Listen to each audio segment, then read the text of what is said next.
வணக்கம். இது உங்களின் கதைச்சரம் சேனல்.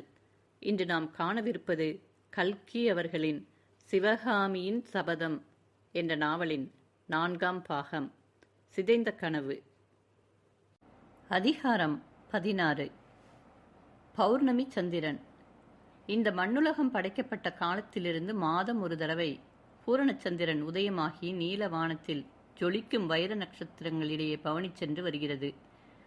ஒவ்வொரு பௌர்ணமியன்றும் வான வீதியில் பவனி வரும் பூரணச்சந்திரன் கடந்த ஒரு மாதத்திற்குள்ளேயே பூ உலகில் எத்தனையோ அதிசயமான மாறுதல்கள் நிகழ்ந்திருப்பதை பார்த்து கொண்டு வருகிறது. எனவே மண்ணுலகில் அடிக்கடி நிகழும் மாறுதல்கள் பூரண சந்திரனுக்கு அதிகமான ஆச்சரியத்தை அளிக்க முடியாதுதான் என்ற போதிலும் இன்றைக்கு சுமார் 1304 ஆண்டுகளுக்கு முன்னால் மார்கழி மாதத்தில் உதித்த பூரணச்சந்திரன் வாதாபி நகரம் இருந்த இடத்திற்கு மேலாக வந்தபோது சிறிது நேரம் ஆச்சரியத்தினால் ஸ்தம்பித்து நின்றுவிட்டு ஒரு பெருமூச்சுடனே தான் அப்பால் நகர்ந்திருக்க வேண்டும். சென்ற பௌர்ணமி என்று அந்த வாதாபி நகரத்தின் மாட மாளிகைகளும் கூட கோபுரங்களும் சந்திரனையே தொட்டுவிட முயல்வதைப் போல கம்பீரமாக எழுந்து நின்றன. வானத்து நட்சத்திரங்களோடு போட்டியிடுவன போல நகரெங்கும் தீபங்கள் ஜொலித்தன. ஐஸ்வர்யத்தில் பிறந்து ஐஸ்வர்யத்தில் வளர்ந்த ஆடவரும் பெண்டிரும் சகலாபரண பூஷிதர்களாக அந்த பெருநகரின் விசாலமான வீதிகளில் மதோன்மத்தங்கொண்டு உலவினார்கள். அலங்கரித்த யானைகளும் அழகிய குதிரைகளும் தந்த சிவிகைகளும் தங்க ரதங்களும் மோகன வெண்ணிலவிலே ஒளி வீசி திகழ்ந்தன. விண்ணை எட்டும் மாளிகைகளின் உப்பரிக்கைகளில் வெண்ணிலாவுக்கு இன்னும் வெண்மையை அளித்த தவள மாடங்களில் மன்மதனையும் ரதியையும் ஒத்த காளைகளும் கன்னியர்களும் காதல் புரிந்து கழித்தார்கள். தேவாலயங்களில் ஆளாசிய மணிகள் ஒலித்தன. அரண்மனையில் கீத வாத்தியங்களின் இன்னிசை கிளம்பிற்று. நடன மண்டபங்களில் சதங்கைகளின் சப்தம் சப்தித்தன. கடை வீதிகளில் பொது ஜனங்களின் கலகலத்த தொனி எழுந்தது. அகில் புகையின் மணமும் சந்தனத்தின் வாசனையும் நறுமலர்களின் சுகந்தமும் எங்கெங்கும் பரவியிருந்தன. ஒரு மாதத்திற்கு முன்பு மேற்கண்டவாறு கந்தர்வபுரியாக காட்சியளித்த வாதாபி நகரம் இருந்த இடத்திற்கு இன்றைக்கு சிற்சில குட்டிச்சுவர்கள் நின்றன. மற்ற இடத்திலேயெல்லாம் கரியும் சாம்பலும் புகையேறிய கல்லும் மண்ணும் காணப்பட்டன. சில இடங்களில் அவை கும்பல் கும்பலாக கிடந்தன. சில இடங்களில் அவை பரவி கிடந்தன. இடிந்து விழாமல் புகையினாலும் தீயினாலும் கருத்து போய் நின்ற குட்டி சுவர்களின் ஓரமாக சிற்சில மனிதர்கள் உயிர் பெற்று எழுந்த பிரதங்களையும் பேய் பிசாசுகளையும் ஒத்த மனிதர்கள் ஆங்காங்கே தெரிந்து கொண்டிருந்தார்கள். அவர்களில் சிலர் எங்கே போகிறோம் என்ற எண்ணமே இல்லாமல் பிரம்மை கொண்டவர்களைப் போல நடந்தார்கள். வேறு சிலர் ஆங்காங்கே உட்கார்ந்து கரியையும் மண்ணையும் கிளறி பார்த்து கொண்டிருந்தார்கள். அவர்கள் யாரை தேடினார்களோ அல்லது எதை தேடினார்களோ யாருக்கு தெரியும்? வாதாபி நகரம் இருந்த இடத்திற்கு சற்று தூரத்தில் இடிந்தும் தகர்ந்தும் கிடந்த கோட்டை மதிலுக்கு அப்புறத்தில் அந்த மார்கழி பௌர்ணமி சந்திரன் முற்றிலும் வேறு விதமான மற்றொரு காட்சியை பார்த்தது. லட்சக்கணக்கான பல்லவ பாண்டி வீரர்கள் வெற்றி கோலாகலத்தில் களியாட்ட ஆரவரங்களிலும் ஈடுபட்டிருந்தார்கள். அவர்கள் படையெடுத்து வந்த காரியம் யாரும் எதிர்பார்த்ததை காட்டிலும் சுலபமாக நிறைவேறி மகத்தான வெற்றி கிடைத்த காரணத்தினால் அவர்களுக்கு ஏற்பட்ட மதோன்மத்தம் ஒரு பக்கம், வாதாபி நகரத்தின் கொள்ளையில் அவரவர்களுக்கு கிடைத்த பங்கினால் ஏற்பட்ட உற்சாகம் ஒரு பக்கம்.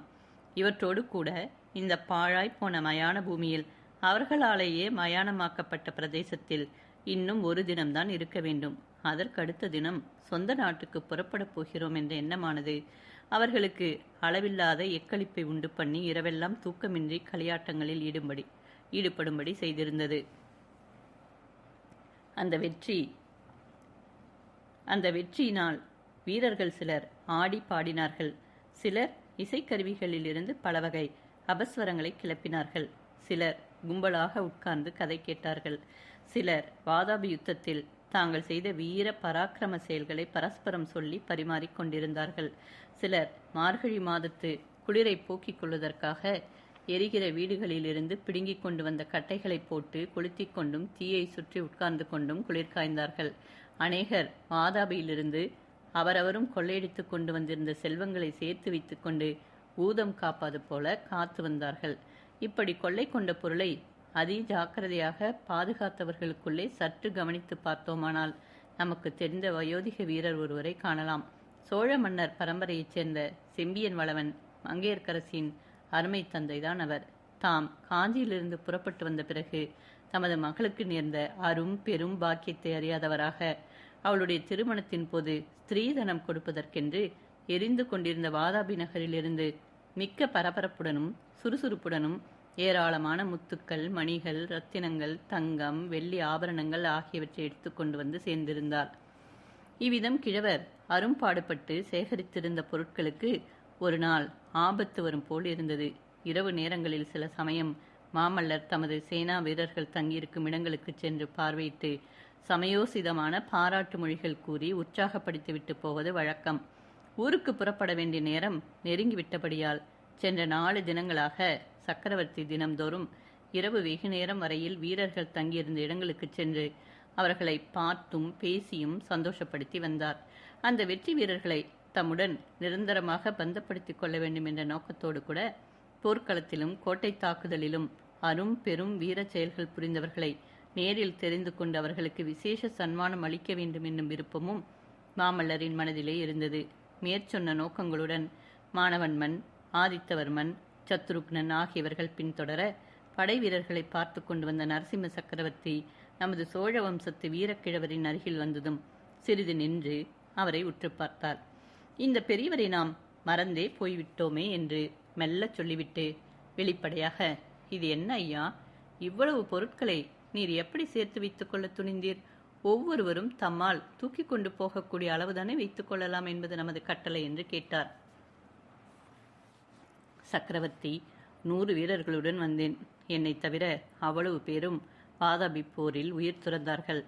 சோழ நாட்டு வீரம்தான் வீரம்.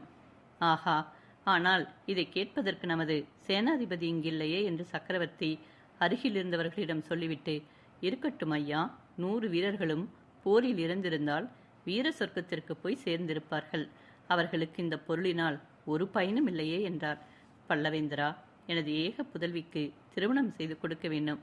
புரதான சோழ வம்சத்தின் பெருமைக்கு உகந்த முறையில் ஸ்திரீதனம் கொடுக்க வேண்டுமென்று விரும்பி என்று கிழவர் தயங்கினார். மாமல்லர் புன்னகையுடன் மானவர்மரை பார்த்து, இவருக்கு விஷயமே தெரியாது போலிருக்கிறது, சொல்லட்டுமா என்று கேட்க, வேண்டாம் பிரபு, இப்பொழுது திடீரென்று சொன்னால் சந்தோஷ மிகுதியால் கிழவரின் பிராணன் போனாலும் போய்விடும் என்றார் மானவர்மர். உடனே மாமல்லர், மானவன்மரே, இந்த பெரியாருடைய பெண்ணின் ஸ்திரீதனத்துக்காக 100 யானையும் அந்த 100 யானை சுமக்கக்கூடிய திரவியங்களும் கொடுங்கள் என்று சொல்லிவிட்டு மேலே நடந்தார். செம்பியன் வளவன் தமது செவிகளையே நம்ப முடியாதவராக பிரமித்து போய் நின்றார். இதையெல்லாம் பார்த்தும் கேட்டுக்கொண்டும் இருந்த அக்கம்பக்கத்தில் நின்ற வீரர்கள் வள்ளல் மாமல்லர் வாழ்க வாழ்க என்று கோஷங்களை கிளப்பினார்கள். சக்கரவர்த்தியும் அவருடைய கோஷ்டியும் அப்பால் சென்று வெகு நேரமான வரையில் அந்த வீரர்களில் பலர் மாமல்லரின் வீர பராக்கிரமங்களை பற்றியும் அவருடைய அரும் பெரும் குணாதிசயங்களை பற்றியுமே பேசிக் கொண்டிருந்தார்கள். எனினும் இடையிடையே உற்சாக குறைவை உண்டு பண்ணிய பேச்சு ஒன்றும் எழுந்தது. அது என்னவெனில், முன்னெல்லாம் போல சக்கரவர்த்தியுடன் ஏன் சேனாதிபதி பரஞ்சோதி தொடர்ந்து வரவில்லை என்பதுதான். வீர மாமல்லரும் வீரர் பரஞ்சோதியும் நகமும் சதையும் போலவும் பூவும் மணமும் போலவும் பிரிக்க முடியாத நண்பர்கள் என்பதாக இத்தனை நாளும் அவர்களை அறிந்தவர்கள் எல்லோரும் நினைத்து கொண்டிருந்தார்கள். இது விஷயம் தமிழகத்து வீரர்களுக்கெல்லாம் மகிழ்ச்சியையும் பெருமையையும் அளித்து வந்தது. ராஜகுலம் எதிலும் பிறவாதவரும் ராஜவம்சத்தோடு உறவு பூணாதவருமான ஒருவர் தமது வீரம், ஒழுக்கம், ஆற்றல் இவை காரணமாகவே சேனாதிபதி பதவியை அடைந்திருந்தும் அவருக்கும் சக்கரவர்த்திக்கும் அத்தகைய நெருங்கிய நட்பு ஏற்பட்டிருந்ததும் மற்ற வீரர்களுக்கெல்லாம் மிக்க பெருமையை அளித்து வந்தது. ஆனால் அப்பேற்பட்ட என்றும் அழியாத சிரஞ்சீவி சிநேகம் என்று எல்லோரும் நினைத்திருந்த சேர்க்கைக்கு இப்பொழுது ஊறு நேர்ந்து விட்டதாக தோன்றியது. மாமல்லருக்கும் பரஞ்சோதிக்கும் மனவேற்றுமை ஏற்பட்டு விட்டதாக காணப்பட்டது. வாதாபி கோட்டையை தாக்கலாமா வேண்டாமா என்ற விவாதத்தில் இருந்து அந்த வேற்றுமை உண்டாதனதாக சிலர் கூறினார்கள். சிவகாமி தேவி விஷயத்தில் மாமல்லர் மிக கடுமையாக நடந்து கொண்டதே சேனாதிபதிக்கு ஆறாத மனப்புண்ணை உண்டாக்கிவிட்டதாக சிலர் ஊகித்தார்கள். இலங்கை இளவரசரும் ஆதித்தவர்மனும் சேர்ந்து போதனை செய்து மாமல்லருடைய மனதில் களங்கம் உண்டு பண்ணிவிட்டதாக சிலர் கூறினார்கள். அதெல்லாம் ஒன்றும் இல்லை. எல்லோரும் வீண் வம்பு வளர்க்கிறீர்கள். சேனாதிபதிக்கு இடைவிடாத உழைப்பினால் தேக சுகம் கெட்டுவிட்டது. அதனால் சக்கரவர்த்தி அவரை வெளியே வராமல் கூடாரத்திற்குள்ளே இருந்து இளைப்பாறும்படி கட்டளையிட்டிருக்கிறார் என்று ஒரு சிலர் நல்ல காரணத்தை கற்பித்தார்கள். நாளை காலையில் கொடியேற்றத்திற்கு சேனாதிபதி வருகிறாரா இல்லையா என்று பார்க்கலாம். கொடியேற்றத்திற்கு சேனாதிபதி வந்தால் எல்லா சந்தேகமும் தீர்ந்துவிடும் என்று சிலர் மத்தியஸ்தமாக பேசினார்கள். சிறு தொண்டர். பல்லவ வீரர்களில் சிலர் சந்தேகித்தது போல சேனாதிபதி பரஞ்சோதிக்கு உடம்பிற்கு ஒன்றுமில்லை. அவருடைய தேகம் சௌக்கியமாகத்தான் இருந்தது. ஆனால் அவருடைய மனதிலே சௌக்கியம் இல்லை, சாந்தமும் இல்லை. தம்முடைய கூடாரத்தில் தன்னந்தனியாக பரஞ்சோதி உட்கார்ந்திருந்தார். அவருக்கு தூக்கம் வரவில்லை. அவருடைய மனக்கண் முன்னால் வாதாபியின் வீடுகள் பற்றி எரியும் காட்சியும், ஸ்திரீகளும் குழந்தைகளும் வயோதிகர்களும் அலறிக்கொண்டு ஓடும் தோற்றமும், பல்ல வீரர்கள் வாதாபியின் எரிகிற வீடுகளில் கடைகளிலும் புகுந்து கொள்ளையடிக்கும் காட்சியும், தலைவேறு கைவேறு கால்வேறாக கிடந்த உயிரற்ற வீரர்களின் தோற்றமும், இரத்த வெள்ளம் ஓடும் காட்சியும் மாறி மாறி வந்து கொண்டிருந்தன. இந்த கோரமான காட்சிகளோடு இருளடைந்த பாதாள புத்த விகாரத்தில் சிவகாமியின் மீது விஷக்கத்தியை எரியப்போன நாகநந்தியின் தோற்றமும், விஷக்கத்தியை காட்டிலும் குரூரமான நஞ்சு தோய்ந்த சொல்லம்புகளை அந்த பேதை பெண் மீது மாமல்லர் பொழிந்த சம்பவமும், கத்தியால் குத்தப்பட்டு தரையிலே சித்து கிடந்த கண்ணபிரானுடைய களையிழந்த முகமும் இடையிடையே அவருடைய உள்ளத்தில் தோன்றின. இவ்வளவுக்கும் மேலாக நெற்றியில் வெந்நீரும் தேகமெல்லாம் ருத்ராட்ச மாலையும் அணிந்து கையில் உழவார படைத்தரித்து சாந்தமும் கருணையும் பொழிந்த திருமுகத்தோடு விளங்கிய திருநாவுக்கரசர் பெருமான் சேனாதிபதி பரஞ்சோதியை அன்புடன் நோக்கி, அப்பனே, நீ எங்கே இருக்கிறாய்? என்ன காரியம் செய்கிறாய்? போதும் வா, உனக்காக எத்தனை நாள்தான் நான் காத்து கொண்டிருப்பேன் என்று கேட்டுக்கொண்டே இருந்தார். அதற்கு பரஞ்சோதி, குருதேவா, இன்னும் 60 நாழிகை நேரம்தான், பிறகு தங்களிடம் வந்து விடுகிறேன் என்று மறுமொழி சொல்லிக் கொண்டிருந்தார். சிவகாமி தேவியை விடுதலை செய்து ஆயனரிடம் சேர்ப்பித்து அவர்களை முன்னதாக ஊருக்கு அனுப்பி வைத்த பிறகு பரஞ்சோதி பொறுக்கியெடுத்த வீரர்கள் அடங்கிய படையுடன் மேற்கு நோக்கி சென்றார். வேங்கியிலிருந்து வரும் சலுக்கர் சைனியத்தை எதிர்பார்த்து கொண்டிருந்த ஆதித்தவர்மருடன் சேர்ந்து கொண்டார். வாதாபி தகனம் ஆரம்பமான 3 நாளைக்கெல்லாம் வேங்கி சைனியம் வந்து சேர்ந்தது. அந்த சைனியம் பெரும்பாலும் யானைப்படையும் குதிரைப்படையும் அடங்கியது. மேற்படி சைனியத்தின் தலைவர்கள் புலிகேசியின் மரணத்தையும் வாதாபி கோட்டையின் வீழ்ச்சியையும் அறிந்து கொண்டதும் பின்னோக்கி திரும்பிச் செல்ல பார்த்தார்கள். பரஞ்சோதியின் முன் யோசனை அதற்கு இடம் கொடுக்கவில்லை. ஆதித்தவர்மரை நின்ற இடத்திலேயே நிற்கவிட்டு பரஞ்சோதி விரைந்து வளைந்து சென்று வேங்கி சைனியத்தை பின்னோக்கி செல்ல முடியாமல் தடுத்தார். இவ்விதம் இருபுறத்திலும் சூழப்பட்ட வேங்கி சைனியம் வேறு வழியின்றி சரணாகதி அடைந்தது. அந்த சைனியத்தைச் சேர்ந்த 10,000 யானைகளும் 30,000 குதிரைகளும் ஒரு சேதமும் இல்லாமல் பல்லவர்களுக்கு கிடைத்துவிட்டன.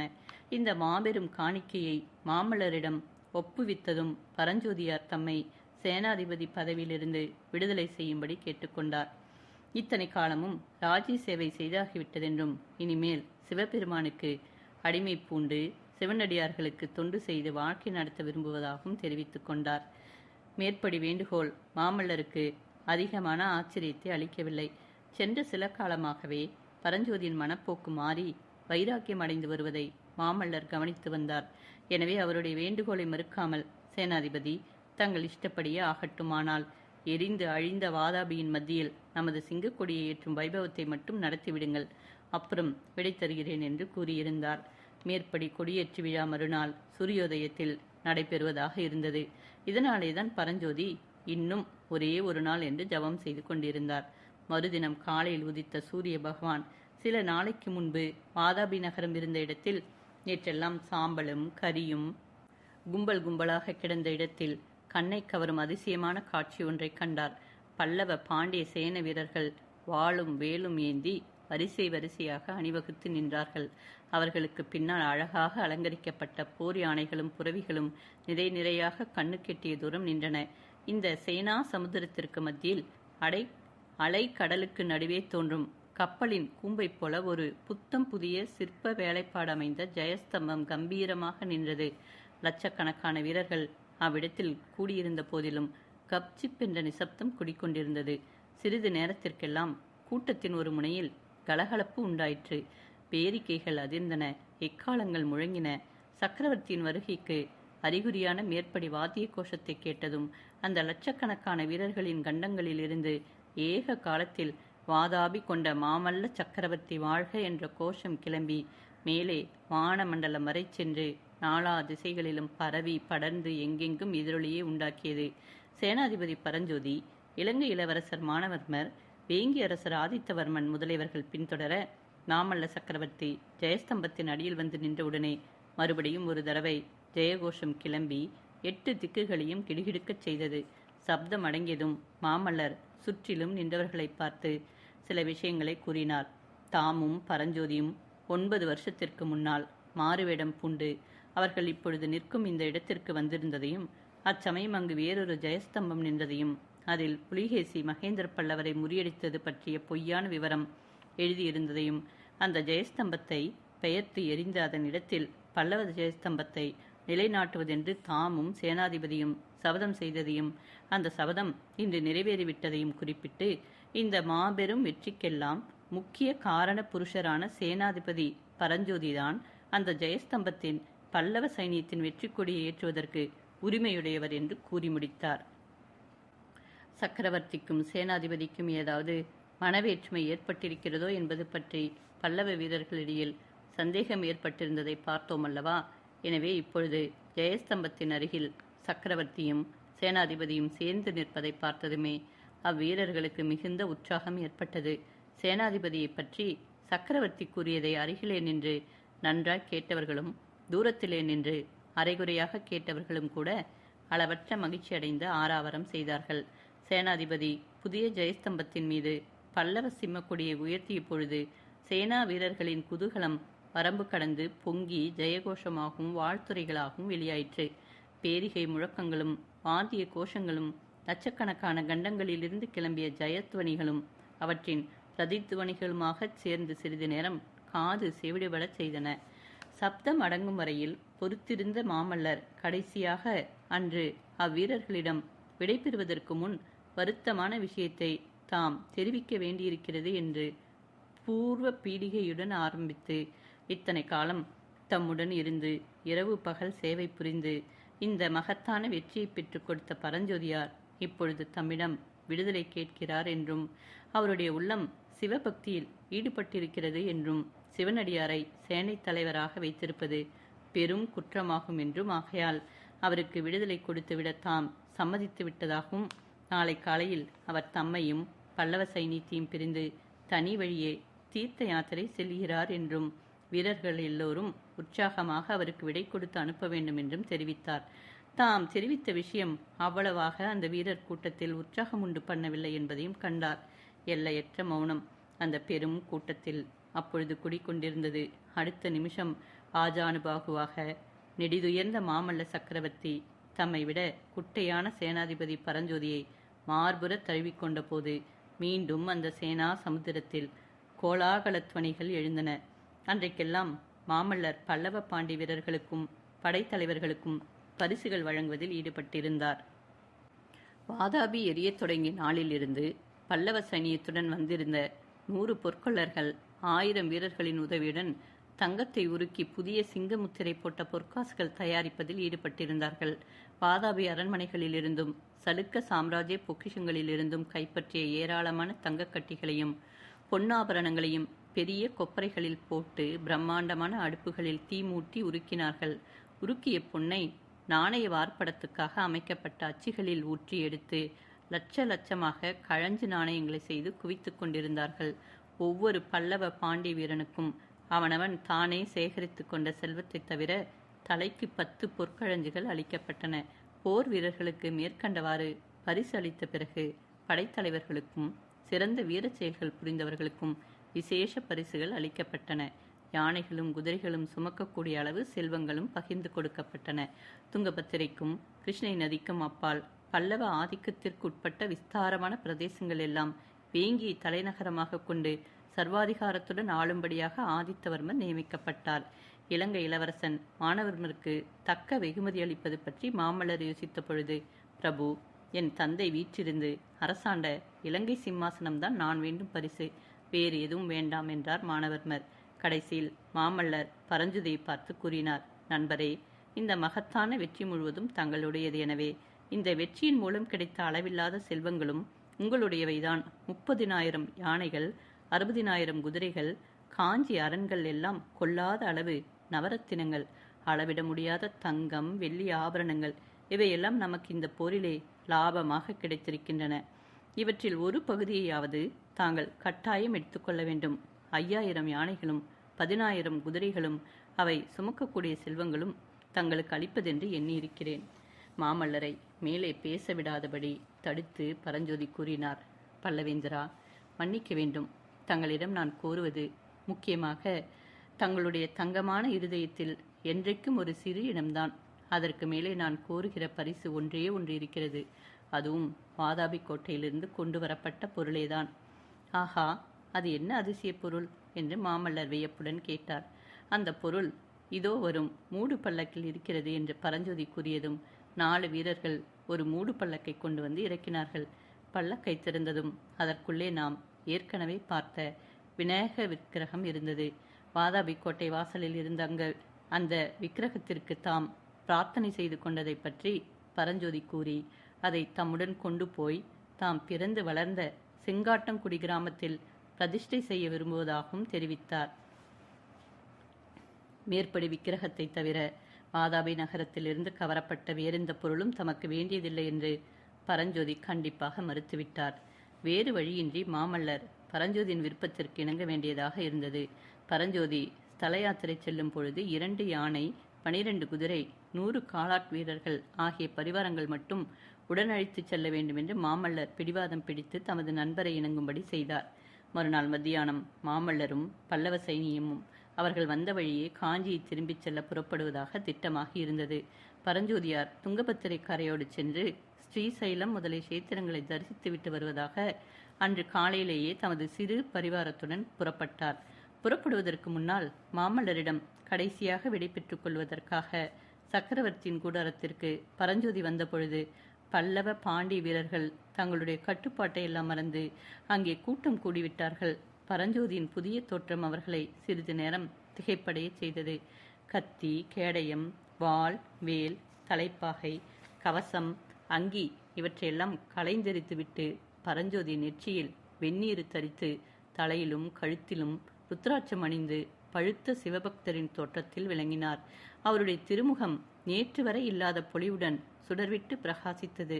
சற்று நேரம் திகைத்து நின்ற வீரர்களை பார்த்து பரஞ்சோதி கும்பிட்டதும் சேனாதிபதி பரஞ்சோதி வாழ்க, வாதாபி கொண்ட மகாவீரர் வாழ்க என்று கூவினார்கள். பரஞ்சோதி அவர்களை கைகூப்பி வணங்கி அமைதி உண்டு பண்ணினார். பிறகு, நண்பர்களே, இன்று முதல் நான் சேனாதிபதி இல்லை, தளபதியும் இல்லை. சிவனடியார்களுக்கு திருத்தொண்டு செய்யும் தொண்டர் கூட்டத்தில் அடியேன் ஒரு சிறு தொண்டன் என்று கூறினார். அளவில்லாத வியப்புடனும் பக்தியுடனும் இதை கேட்டுக்கொண்டு நின்ற பல்லவ வீரர்களில் ஒருவன் அப்பொழுது ஓர் அமரகோஷத்தை கிளப்பினான். சிவனடியார் சிறுதொண்டர் வாழ்க என்று அவன் கம்பீரமாக கோஷித்ததை 100 குரல்கள் திருப்பி கூவின. சிறுதொண்டர் வாழ்க, சிவனடியார் சிறுதொண்டர் வாழ்க என்ற கோஷம் நாலாபுறத்திலும் பரவி 1000 குரல்களில் ஒலித்து எதிரொலித்தது. பரஞ்சோதியார் தமது சிறிய பரிவாரத்துடனும் வாதாபி விநாயகருடனும் நெடுந்தூரம் சென்று கண்ணுக்கு மறையும் வரையில் சிறுதொண்டர் வாழ்க என்ற சிரஞ்சீவி கோஷம் அந்த சேனா சமுத்திரத்தில் திரும்ப திரும்ப எழுந்து கொண்டே இருந்தது.